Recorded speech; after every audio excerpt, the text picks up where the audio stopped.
So I caught wind of this Swerve Strickland and Booker T conversation, and just to throw a little 2 cents on it, stop capping Swerve. And also stop capping Booker T. They're both capping. They're both stretching it a little bit. Let's jump right off into where I had a problem with this. So first of all, Swerve said he did it without the machine. He went his own way. So Tony Khan's billions of dollars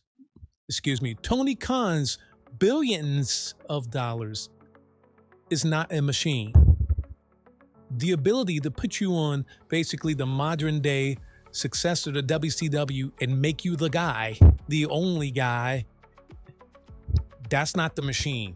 Just because it's not a McMahon machine doesn't mean it's not a machine. So stop, Swerve. You're capping. The machine was behind you because at any given time, they could have said, you know what? It's time to go with someone else, and they could have just simply moved you to the side and put whoever they wanted to put up there. So the machine definitely pushed you. Stop that.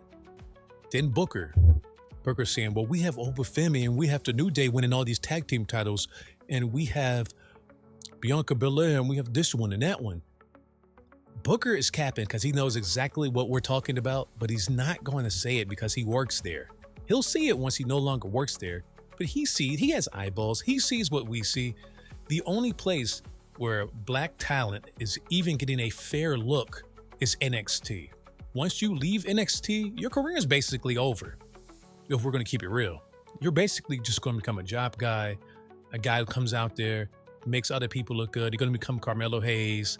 And if you get lucky, you can get in a tag team. And if you pay your dues for the business for 3 years, like the Street Profits, maybe you'll get a little tag team run. Maybe you'll get treated like slightly better than Austin Theory. Oh yeah, we got a video coming on that too.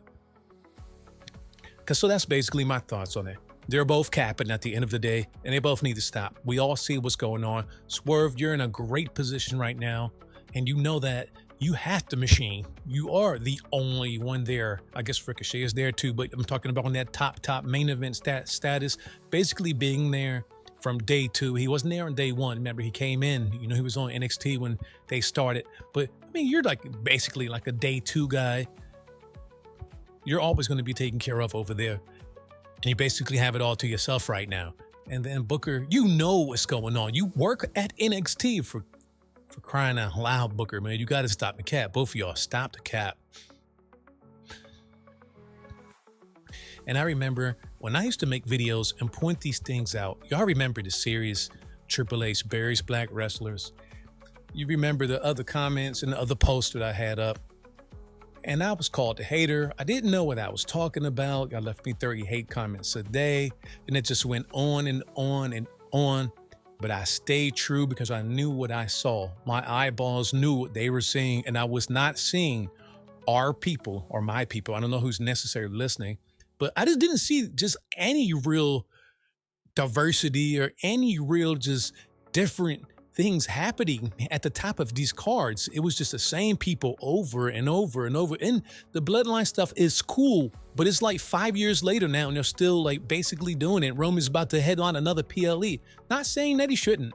I'm just saying Montez Ford has been in this company for like a decade. He had to wait 3 years on the bench before he got a tag team title.